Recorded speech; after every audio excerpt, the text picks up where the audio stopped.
Am I okay? Okay, good. Um, I just want to say that I did wake up with a bit of a sore throat, so if you hear me gagging, it's just, it's just, it's trying to find something. Um, I'm Alonzo, Pantoja. Fiber installation is my focus. Um, and then I just want to get a few thank yous out of the way. So MFA friends, y'all have been amazing. Faculty, Ellen, Isa, Joshua, who are in my thesis committee, Patrick is all the way over there, the queer community, and then of course Carly Ray Japson, because without her music I couldn't make work in my studio. Also, I see a few people in the VS team who are here. Thank you. I want to start by showing this book that sort of frameworked my thesis, and it's Jose Esteban Munoz, who is a queer author, and I'm going to read this quote. So queerness is not yet here. Queerness is an ideality. Put another way, we are not yet queer. We may never touch queerness, but we can feel it as a warm illumination of a horizon. And then I also want to present some questions. So what does it mean to be a queer artist? Where do you find comfort? And then how do you know if a space is meant for you?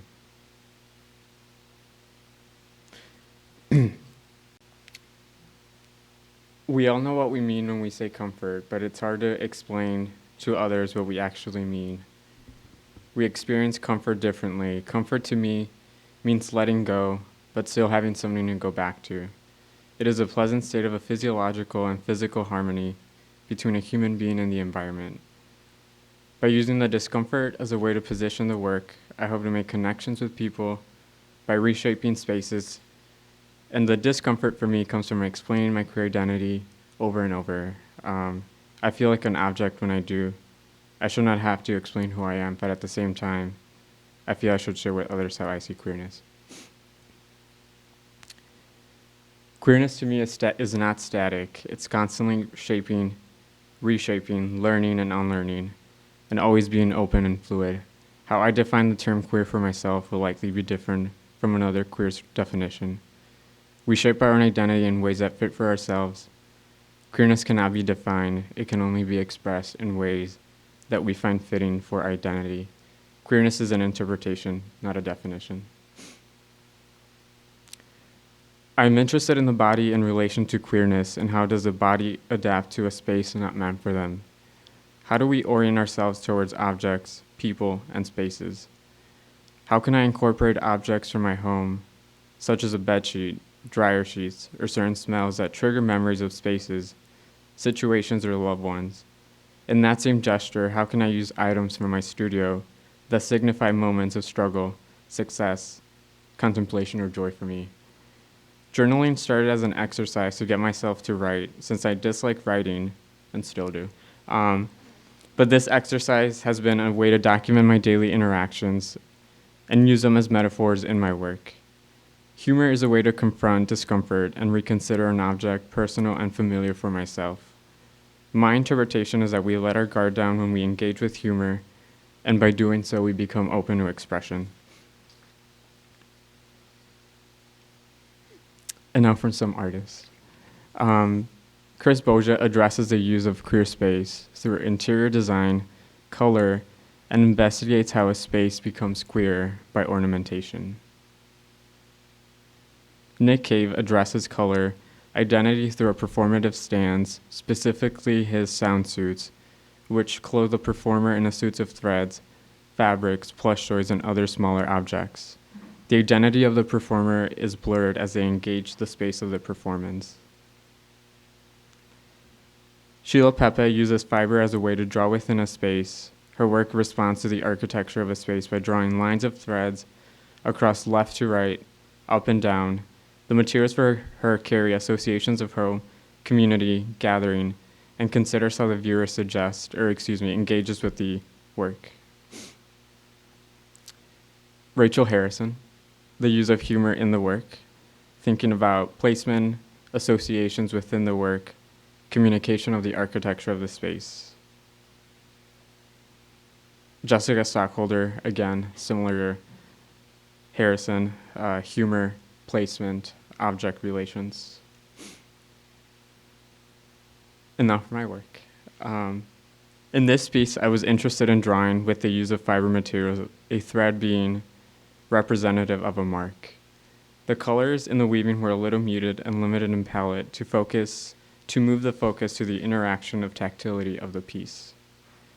Viewers were then encouraged to participate within the space where they touched and navigated across the work. Here I introduce objects from my studio, focus on gay cultural association, horoscopes, and humor. In poems, I included a dryer sheet to elicit memories based on the scent. Smell is the strongest sense that can trigger a specific moment. It is also subjective experience that varies from person to person. A lot of my work is in service for myself, and the work can be read as vague at first. But I hope that viewers connect with the work to some degree. Comfort is subjective, and I can't tell people how they should experience my work. I can only offer a queer space where associations of materials, objects, and the titles coexist, waiting for the viewer to engage with the work through touch, sight, smell, or metaphors. To me, a space can be physical, but also imaginative. It is a way that we interact with other relationships is created between an object and the viewer. How we perceive that object is based on cues from the surroundings, the window, the light, the floor, a table, or a couch. We associate objects based on visual cues, and those associations may stem from interactions spanning from childhood to today. For example, the way we engage with the door has been carried over from childhood, and without being able to recall the exact time, we made the association that a door is an entry or an exit. A dolly can reference packing, shipping, movement as metaphors for being how queer can feel like being a piece of furniture, constantly packaged and moved from place to place. The dolly also functions as an object with potential, meaning that it is ready to move whenever someone pushes it or pulls on it. I relate the state of potential as being queer, ready to shift and change, not truly knowing when, but ready at any moment.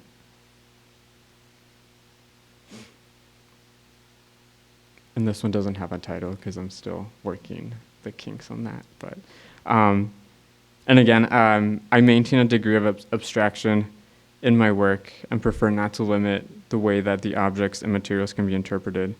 I'm okay if the work reads as vague or minimal. It is a way for me to allow space for the viewers to make their own connections. Thank you.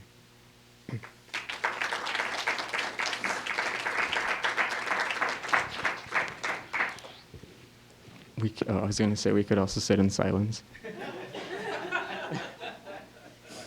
Oh. Great job. That last piece, you had a title pending, and with a lot of your work having titles with them being specific. Could you talk a little bit about where they come, like titles, the importance of them, and like kind of how they come about? Good question.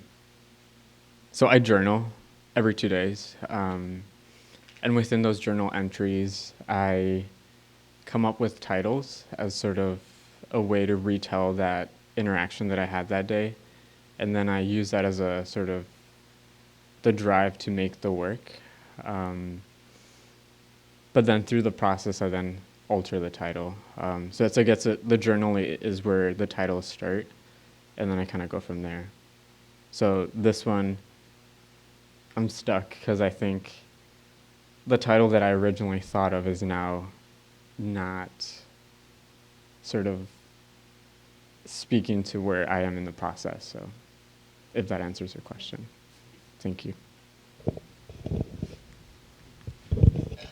Hey. Hey.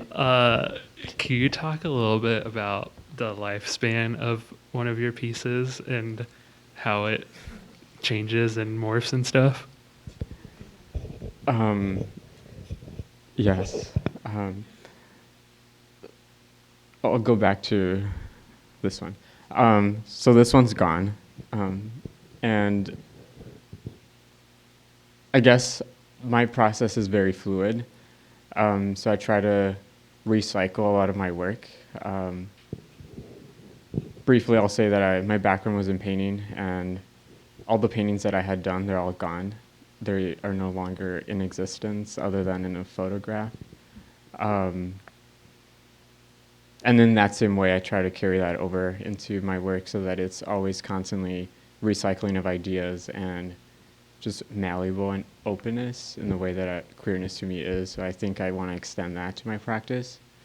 But to answer your question more specifically, the weavings have a little bit more of an attachment to me, so they tend to not go away very fast.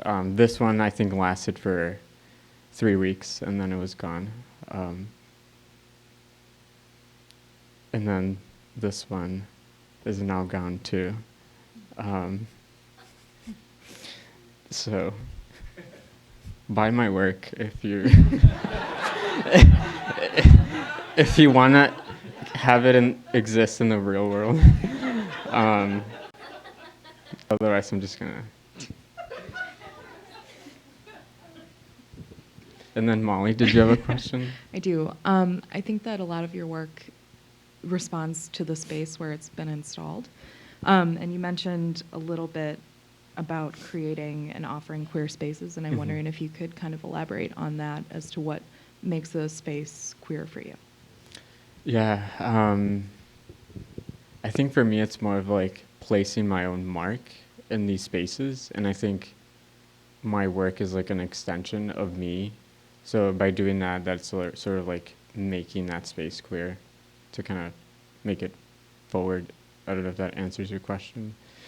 But yeah, I think it's also an embodied thing. So I think wherever the body goes, yeah.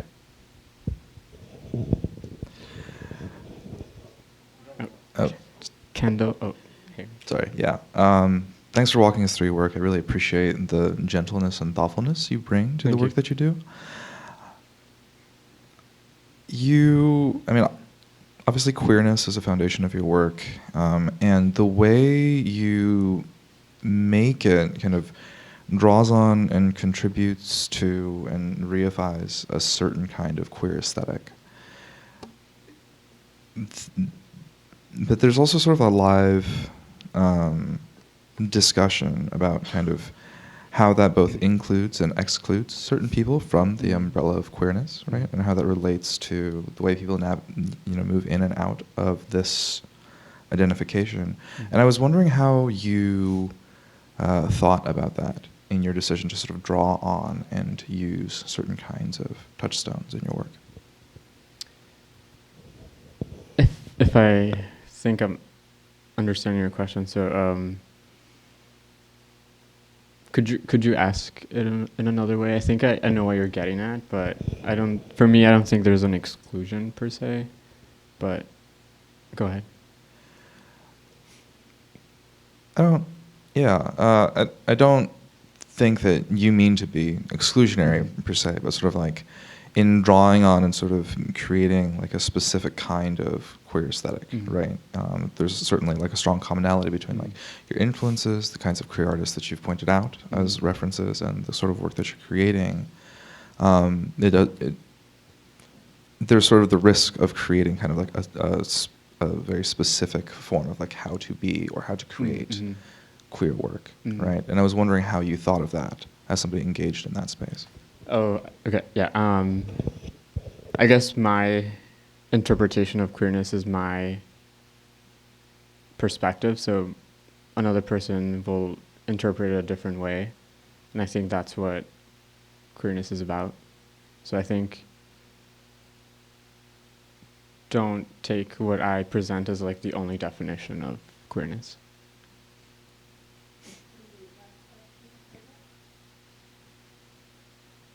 Does someone want to bring a mic to Kendall? I was just wondering, you started with that wonderful quote by Jose Esteban Munoz, and I was wondering how you see your work approaching queerness in like overall. Yeah, it's a very loaded question. I guess for me, it's more of like an offering of a space for both queer and non-queer, because I think sharing is queer. So I think just by me sort of being who I am and not limiting me as a person, I think is like being true to myself. So